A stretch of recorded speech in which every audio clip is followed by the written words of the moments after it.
Coming up on today's edition of Locked On Eagles, the Eagles hit the practice field for the first time today at the NovaCare Complex. We have takeaways from practice, plus press conference takeaways from General Manager Howie Roseman and head coach Nick Sirianni. All that and more on another edition of Locked On Eagles. You are Locked On Eagles, your daily Philadelphia Eagles podcast. Part of the Locked On Podcast Network, your team every day.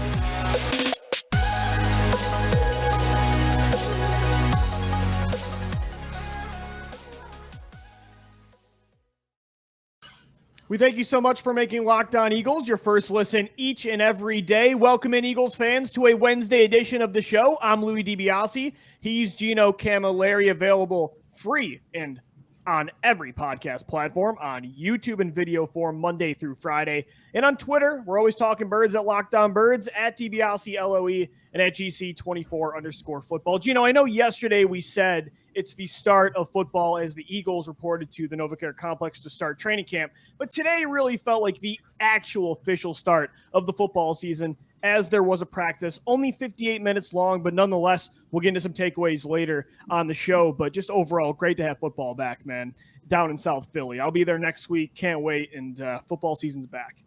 And it's back everywhere, too. You felt a lot of those camps kick off today. Aaron Rodgers was hilarious today. Did you see what he said about the Hall of Fame transition going from Devontae Adams to Alan Lazard? Because that's what take some Devontae said.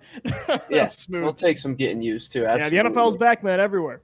I love this time of year and just seeing the interactions. I can't wait for the first time the Eagles Twitter account or their YouTube account puts out a video of one of the rookies carrying Doritos flavored ices. Of course, that's one of the honorary traditions for all Eagles rookies, and it's good to see guys back like Brandon Graham enter the fans saying he's 100% for this season. Yep. Actually seeing A.J. Brown take part in these drills and getting the old faces back and the new faces. I mean, for the first time, you see Jordan Davis in a full Eagles uniform. I know.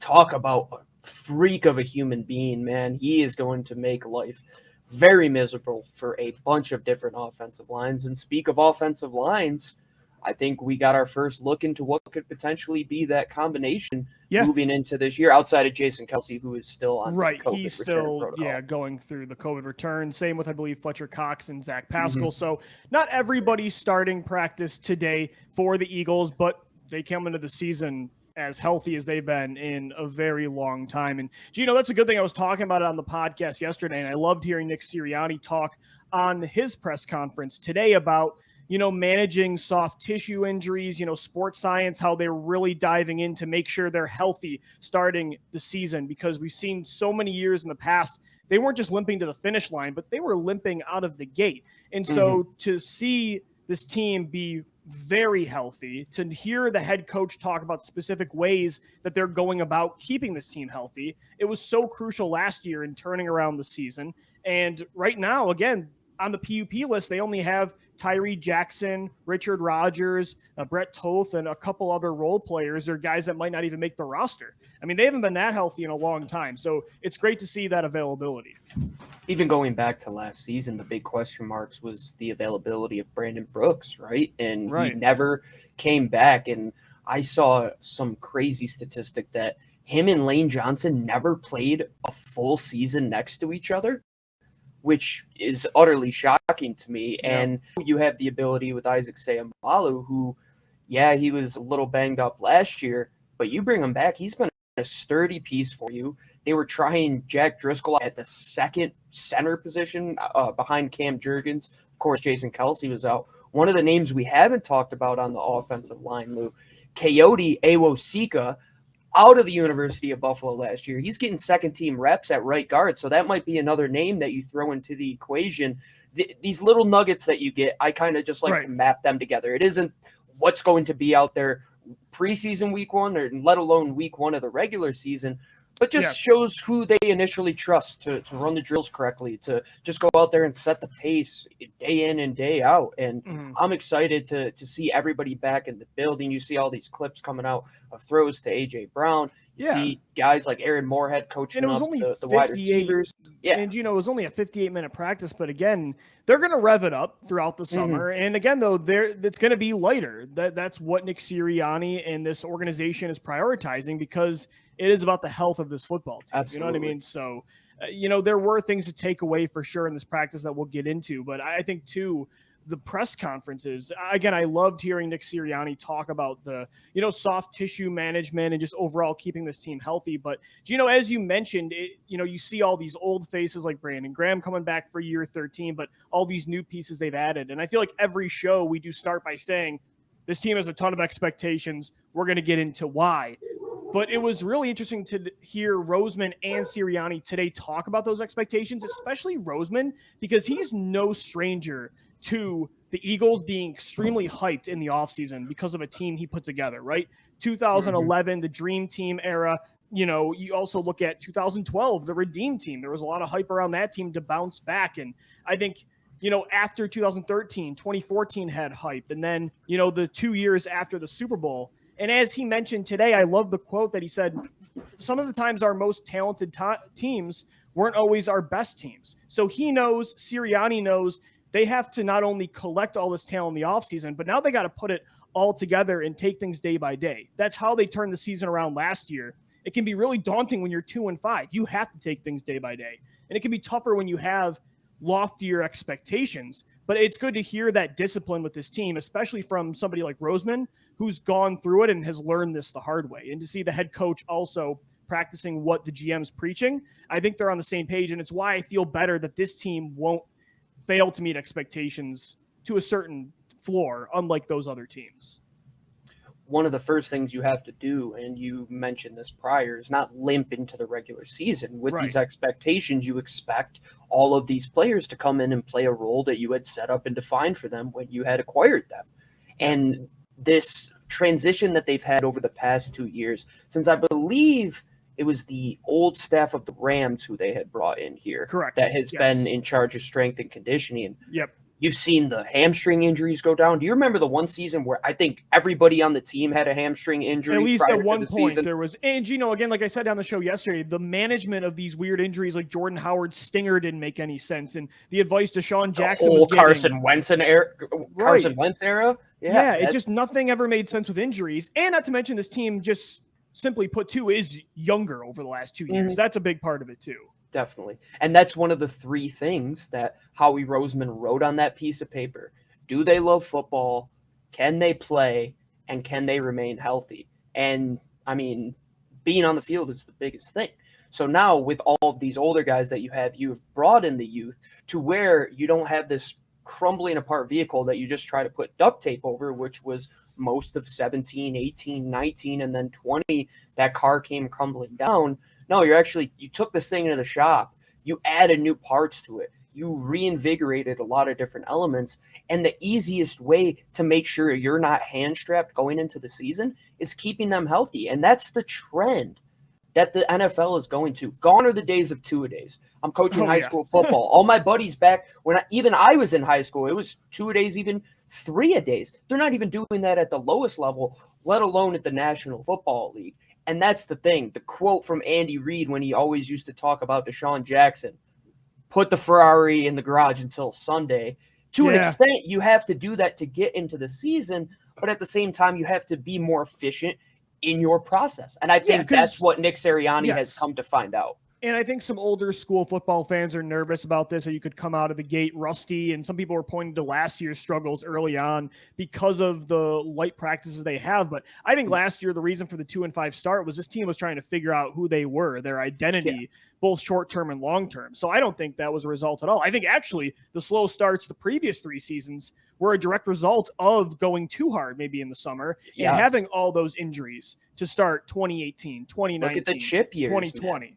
Yes. Do you remember when I believe it was Kerry Williams? He was talking about, it was probably the 14-15 game of the season. He goes, man, we're going out here. We're practicing Monday through Saturday. And by the time Sunday comes out, we're dead by game time. And that's what you can't have. You have to find that middle ground. And with the ability to have all these advanced sciences and all of this information that's spread across multiple sports. I mean, they're taking information from professional soccer, from hockey, from all of these different avenues. And the Eagles team right now should instill confidence in you much more than that past medical staff. Just feels like they have things together, man, much more. Absolutely. And that's why much more transparent, which I am 100% with the medical staff, with managing injuries, with the plan to put all this talent they've added this year together with the core they already had in place. That's why I think, and Roseman's right, and Sirianni, just the way they're talking about, their self-awareness of the past and knowing those teams didn't meet expectations and why they didn't, taking things day by day and putting it all together. That's why I don't think the 2022 team is going to, I don't know if they're going to win a Super Bowl because, again, a lot of it for me rides on what the quarterback's going to do, but I don't think they're going to fail like 2011, like 2012, like 2015, even, where you just throw all this stuff together and it just simply didn't work. So it is funny, though, that Roseman mentioned that, Gino, before we take a break, he did say some of the times our most talented teams weren't our best teams. A lot of the time their best teams were teams that didn't really come in with much expectations at all. Like, in the Roseman era, 2010, they were coming in with a new quarterback in Kevin Cobb. I didn't think much of at that. 2013, they go 10-6, win the division. That was a rebuild year, it looked like. Last year, 2017, they won a championship. I thought they were going to go 9-7. It is interesting that that's kind of been the way of life for the Eagles. So hopefully this team, though, can break that trend, and I think they will. And if you look at since Howie Roseman has even been around the team, right? And then you look at the years prior to that in the 90s, those 90s teams had so much expectation. And then all of the things we're talking about, they start to limp to the finish line. Randall Cunningham, right out the gate, he's hurt in that season. They can't do much about it. Going off of the post-Super Bowl era of Donovan McNabb, things start to crumble. He gets a little knock on his ACL that I happened to be at that game. Things start to crumble in that era. You go to the 2010s. Things never even came together. You look at the 2017 year, how it started to crumble again. All of those expectation years, they have stacked up. And the thing about Howie being there is that he has become self-aware to this extent that if he does make that same mistake twice, that's on him. If they go out there and practice for 2 hours and then 3-4 guys end up with ACL tears or multi-week hamstring injuries, well, Howie, you took an outlet that you've gone in before. And if you have a coach like Chip Kelly who just works the guys too hard and micromanages them to the nth degree, well, at the same time, you have to let these guys go out there and just play football. And Nick understands the analytic portion of it when it comes to injuries, and he understands the people portion of it more than anything. And that's what it comes down to. If a guy says he can't go, he's not feeling good, and you believe him, I mean, Jason Kelce, are you worried about him missing out in a COVID day or Fletcher Cox? No, I'm not, because they have the trust back and forth between the players that have been there for a while. Even the new faces, once you earn that respect, they'll give it to you in Philly. And Nick Sirianni is a hell of a players coach, man. How many of these teams are wearing your quarterback's face on there? And A.J. Brown even said he respects the hell out of that. Yeah. Showing up and supporting the brand and the guys that you're coaching. Yeah, so it was a quick practice, but I thought there was a lot to take away from today's press conferences and the practice. We'll get into what we saw on the field coming up next right here on Locked On Eagles. But first, a shout out to one of our sponsors of today's show, and it's Dave. Level with me here, Eagles fans. We've all been in a situation at some point in our lives where we're a little strapped for cash, right? And, we got to figure out where you're going to find that money to put a few gallons of gas in your tank, or you got another save the date coming up and you're wondering how you're going to afford that gift. That's where Dave can come in and help. If you're living paycheck to paycheck or struggling to make ends meet, it can be really stressful when unexpected expenses do come up. Now Dave can help you get out of a pinch when you really need it. Hindsight is 20/20, and you can't change the past, but what if you could get a little help from your future self? Maybe you'd ask to borrow a little bit of cash. Now you can with Dave. Dave is the banking app that can help you get up to $500 instantly with extra cash. That's more money to fill your tank, buy a wedding gift, or catch up on bills. You can finally tackle those expenses that have been stressing you out without any hangups. There's no interest and no credit check needed. Millions of people have already downloaded the Dave app to get the financial relief that they need with extra cash. So if you're in a pinch and need some extra help, download the Dave app today and think of it as a helping hand from future you. Download the Dave app from the App Store right now. That's Dave, D-A-V-E. Sign up for an extra cash account and get up to $500 instantly. For terms and conditions, go to dave.com/legal. Instant transfer fees apply. Banking provided by Evolve, member FDIC. Future you will thank you. All right, Eagles fans, welcome back into this Wednesday edition of Locked On Eagles, kicking off the start of 2022 training camp. The Eagles had their first practice today, Gino, and, overall, it's like preseason. It's like anything in the offseason. You don't want to overreact to much of what you hear. You don't want to react too much to the combine, and it's in just a vacuum, or the Senior Bowl or pro days. Training camp's the same as well. So although we're going to react to each practice throughout the week as we go Monday through Friday, we always have to proceed with caution in that way, right? It's not just with Jalen Hurts and his performance, but, pretty much anybody. So overall, though, it did sound like, Hurts had a pretty good day at camp. It sounded like he was pretty sharp, especially in red zone drills. Nick Sirianni specifically mentioned how he feels like Hurts looks more accurate. So that's definitely a good start. It looked like 5 touchdowns I love some of the beats that follow along with like statistics in training camp. I think it's funny, but yeah, it sounded like Hurts had a pretty good day. And the thing that Nick Sirianni said prior to practice kicking off, I thought was the key takeaway. And a lot of what I like to take away from the first few days is the chatter. Yes, because the Eagles aren't a team that will, outside of Howie Roseman, who I think has evolved past this, he doesn't blow smoke. Same with Nick Sirianni. They told Jalen that he had to take the keys and take control of it, right? He had to drive the car last year, and he didn't mince words with what he said he had to improve on, and they had that discussion behind the scenes. So to see him instantly react to 2 areas that he believes that Jalen improved on shows that, one, there was that communication there, that they knew the issues that had to be worked on, and 2, that Jalen Hurts understands the situation. And I think everybody around that gets it. A.J. Brown, I think, put it perfectly, Lou, when he was reacting to that story with Jalen had a bad stretch in practice during OTAs. And that's really the message of what you have to take away is don't get all hung up in this. Guys are going to try different throws. They're going to try maybe a different route to the ball to potentially undercut an interception. Linebackers are going to see if they can wait a second or 2 longer to react. Yeah, you're experimenting. You're throwing things at the wall and then seeing what's sticking. Yeah. You have to. And if you're not doing that, you're only a hindrance to yourself because you're putting yourself in a box of what you can do skill-wise. Well, and Gino, like they were experimenting today with that power shovel drill. I don't know if sir. you saw that, the little shuffle pass, the old Andy Reid playbook. Looked like they were maybe implementing that in the offense. We didn't even see that from Doug Peterson. That's Jalen Reagor took that from Gardner Minshew for a touchdown there against air, let's say. But they are experimenting. And another quote from A.J. Brown that he said today, he was watching film, a play that Cam Newton had. He said he immediately calls up Jalen Hurts. He says, Jalen, I want to get this in the playbook somehow. They talk about it, and all of a sudden it's in the playbook.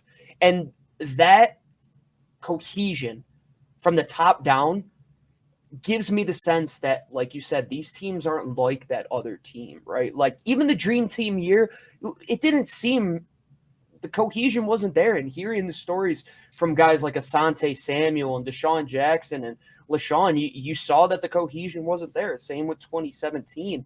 It just seems different. And even guys like Fletcher Cox, who for a little bit in their career, there are questions of how selfish he was as a player, right? And I never bought into that. And you could see it now. He's a team guy, man. Just hearing him talk and having that group with BG and all of these guys who, they want to compete in the last couple years of their career. And how are they going to do that? Well, they're going to help out the guys below them. They're going to give them a hand like the guys before them did. You hear about all of these players. I believe today, Brandon Ayuk from the Niners said that Mohamed Sanu was that person to him that would take him under his wing.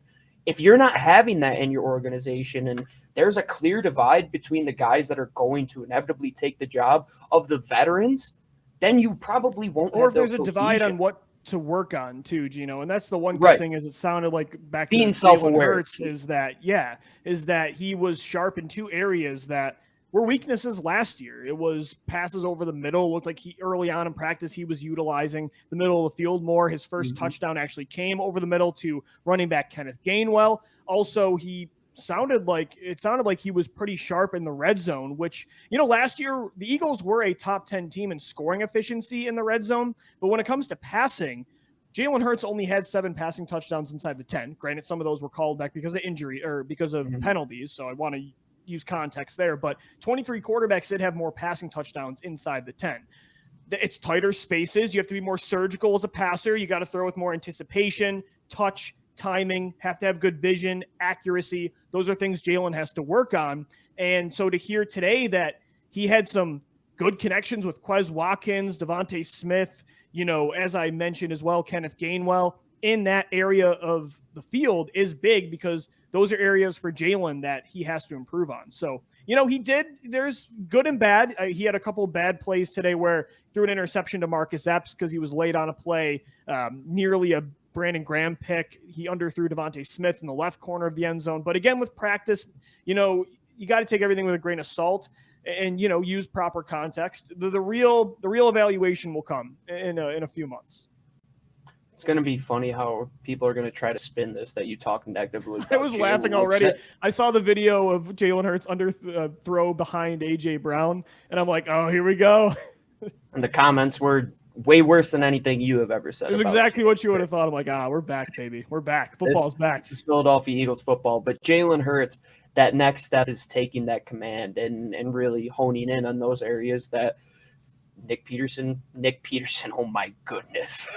Nick Sirianni. I just combined the two coaches. The ultimate head coach. How many seasons we have just talked about here on this show. But Nick Sirianni gave him the keys. Howie Roseman gave him the keys, right? He wasn't a guy that just went out there and pulled a Dwight Schrute and drove that, or Michael Scott and drove that thing into a lake. No, he got the guys on board. He did the things in the offseason, hearing how him and A.J. Brown nearly every week were working together to ease that transition. Now under another full offseason, actually the first full offseason where he is the starter, if you think about it, Lou, because they didn't move Carson Wentz until a little bit after that season ends. Yeah. He didn't know even if he was going to be the guy. Now he knows. He knows what it is. And to see him show up today, the way he shows up every day with his character and now potentially a more accurate quarterback, you talk about the flaws that we wanted to see him improve on. If he gets even 2 to 3 points on his completion percentage, that would be great. But you see a step 4 to 5 points, and we could be saying, okay, he really did work. Well, again, it's the areas, that he has to improve on, because the arm talent itself is never going to get better. It's going to be what it's going to be. So when you don't have an A+ elite arm, you got to make up for it in these areas that he has to improve on. So it was good to hear that, in some of those areas he was shining today. It was up and down again, but again, that's going to be practice, and we have to see it all come together on a consistent basis throughout the regular season. Today's edition of Locked On Eagles is brought to you by the official sportsbook of the Locked On Podcast Network. It's BetOnline. At betonline.net, they're the fastest and easiest way to check in on all your betting needs. Find all your favorite sports and events at the #1 online source for odds, lines, and games, whether it's the MLB. The Philadelphia Phillies got a big win on Wednesday to tie up I believe it's the St. Louis Cardinals, yes, for the third and final wild card spot in the NL. You've got the NFL coming up, training camp officially underway. Bet on some futures. Hit Jalen Hurts to be the dark horse MVP. I saw Mike Garafolo, the NFL Network insider, say how high the Eagles are right now in Nakobe Dean inside the film room. Maybe bet on Nakobe Dean for Defensive Rookie of the Year. Futures in the NFL, the NBA, NHL. You got esports, golf, MMA, everything to bet on with all the odds, lines, and games at betonline.net. You can head over to the website on your computer or on your smartphone and check out live in-game betting, scores, and podcasts. They've got you covered for all your betting needs, because BetOnline is where the game starts. But, one takeaway I really did have from practice that I like to hear was 2 of those touchdowns were to Quez Watkins. Actually, the play of the game, I guess, was Hurts lofted a back shoulder slot fade to Quez in the red zone drills for a touchdown. And I think that connection with Hurts and Quez is important. I think it's important because it's going to reflect Hurts' development, and I think Watkins can really help Hurts in a way, because when you think about it, Quez is going to be deep in a lot of Jalen's reads a lot of the season. You know what I mean? Like, most of the time when it comes to Hurts' progressions, where is he going to? It's going to be A.J. Brown a lot of the time, Devontae Smith, Dallas Goedert, right? And then maybe after 1, 2, or 3 reads, he's going to run. So sometimes that could hurt, your fourth option, which is Quez Watkins. And I don't want to ever discourage Hurts from running, but I do want to see this connection continue to grow, because last year I feel like these two could have, they made plays down the field together. The longest play in the NFL last year, passing wise, was against San Fran, that 91-yard play to Watkins. But I think there was a lot left on the field because of Hurts's vision. Sometimes he just didn't see Quez down the field. He was already running. And I feel like some people think that this relationship almost contradicts each other, Hurts's mobility and Quez's ability downfield. But I don't think so. If we see the Hurts the second half of the year that was running to create plays for the passing game, and he keeps his eyes downfield, that's only going to buy Quez more time to make plays downfield. So I feel like this relationship in year 2 should grow even more, hopefully, as Hurts's development continues. Let me ask you a question. What year did Jalen Hurts get drafted? 2020. What year did Quez Watkins get drafted? Same year. Yeah, 2020. So they come in as rookies, right? They work together in rookie camp. They work together in OTAs. Yep. He's getting a majority of those second. By the way, when they first got drafted, it sounded like those two clicked a lot to start in practice when they were rookies. When they were going with the 2s and 3s, and you look back at those relationships, and those stories a lot of times do happen where that guy comes in who might not have been the starter right away, and he all of a sudden has a great relationship with one of the guys who is your 3rd or 4th wide receiver. And why is that? Because those are the reps that they're getting. And Quez as a rookie, Jalen as a rookie, they were working together. So he instantly comes into this offense. You talk about him being late in his reads. You talk about the reliability factor, though, Lou. I mean, he doesn't care. He'll go and give Quez the ball, and not just in wide open spots. He was giving him those 50-50 deep balls, much like he was giving guys like Devontae Smith. So he's not scared to see a guy who might be a little thinner. Watkins had the highest contested catch rate on the team last year. And the second most efficient slot receiver in football. I'll continue to say that. And you talk about the slot fade being arguably the best route in all of football. Continue to work that connection. I want to see that highlight. I hope the social media team posts it. They better. I mean, I should just get a bot to send me any slot fade clip that is ever tweeted out on Twitter. It's just the best. I mean, it is such an unfair play based on leverage and based on the guys that are playing in the slot. And your number 3 now with Zach Pascal, who's still coming back from COVID. You said it today on Twitter, Lou. You want to talk about Zach Pascal as that wide receiver 3 just because Nick Sirianni knows how he plays. He knows how Nick Sirianni wants to run. Quez Watkins is not coming off the field as your 3rd wide receiver. I've seen a lot of tweets talking about Pascal, and people like, don't forget Zach Pascal. He's going to dip into Watkins' snaps. He'll be a great number 4. Pascal's going to play, but I think people are underestimating what Quez can do, especially as like a 4th option in an offense that passes more and has an improved quarterback.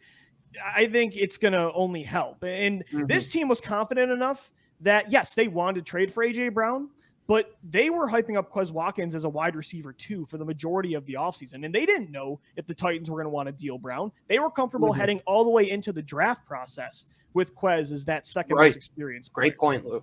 Great point. Yeah, they didn't go into that deep bag of the Christian Kirks and the Allen Robinsons because they did have faith in a guy like that. And that's the thing, is that we go back to that draft, and maybe Jalen Reagor didn't work out, right? Maybe John Hightower didn't work out. But this is going back to the swings of the bat that I always say. You can't quit just because you struck out the past 2 times. You don't see MLB players going up there and putting their bat out with one hand and just saying, you know what, throw the ball at the bat and see if it hits it. No, you have to take swings of the bat. And you talk about quarterback. Why are they in this position right now where Jalen does have the chance to go drive this car? Well, they took a swing of the bat when the whole world might have thought it was crazy. And even you and I thought it was crazy for a majority of the extent to go and get Jalen. Well, every position in the NFL, even quarterback, you always have to be evaluating talent. And that's why we are talking about this being one of those deep rosters where our questions aren't with number one, number two. I mean, you could look at some of the positions. Maybe Marcus Epps isn't your cup of tea. Maybe the linebacking rotation might scare you a little bit. Returner definitely does as well as punter. But the big names, Lou, they're there, and they all seem to fit a mold of what it takes, even if it's character, whether it's their fit on the field, whether it's their work ethic. You look at guys, Brandon Graham's the hardest worker. He's not the most athletic guy. He's not going to beat you with unbelievable speed around the edge. Especially after a torn Achilles. He gets the Eagle way, right? And you see guys like Darius Slay who let their he lets his personality shine, but at the same time, he's out there supporting his guys, bringing up the guys underneath him. And A.J. Brown, one of the newest guys here, just gets what it takes to be a Philadelphia Eagle. He said today he's getting a lot of love from the fans, and he knows that he just has to go out there and show his hard work. That's what it takes, folks, to be a Philadelphia Eagle and somebody that you want to get behind on that team. This is the time to fall in love with guys like that, especially those day 2, day 3 guys that might be in that first, second round of cuts. You see the guys that win their way onto the roster. Take the Brandon Graham route. Work your rear end off, and don't give in to any of the media hype. And just let the fans love you, because the fans here, they have pull, man. If you don't see your coach on Twitter, Nick Sirianni, trolling people, he knows what's going on. Everybody knows what's going on. He joked at his Eagles press media conference about fans freaking out in March when the Eagles weren't doing enough in free agency, because they mentioned Bradbury and Tart signing after the draft. He's like, I thought you couldn't make moves after the month of March. So I thought that was funny. But yeah, absolutely, man. We'll continue to follow it. Only day 1 of practice. We got another month here. Preseason, their first game is in 2 weeks. Their first and only open practice is next Sunday night at the Link as well. So all that and more coming up as football season is officially underway now. Make sure you subscribe to Locked On Eagles Monday through Friday. We got you covered on the Birds on all podcast platforms, on YouTube as well. And we're always talking Birds on Twitter. Hit us up at Locked On Birds, at GC24_football. And at DiBiase LOE. Thanks so much for making Locked On Eagles your first listen each and every day. Make sure your second listen is the Locked On NFL podcast. The football season has started for the entire NFL. So subscribe to Locked On NFL. All the news across the league in under 30 minutes. For Gino Camilleri, I'm Lou DiBiase signing off. As always, thank you for downloading. Thank you for watching and listening. And let's go Birds. Fly, Eagles, fly.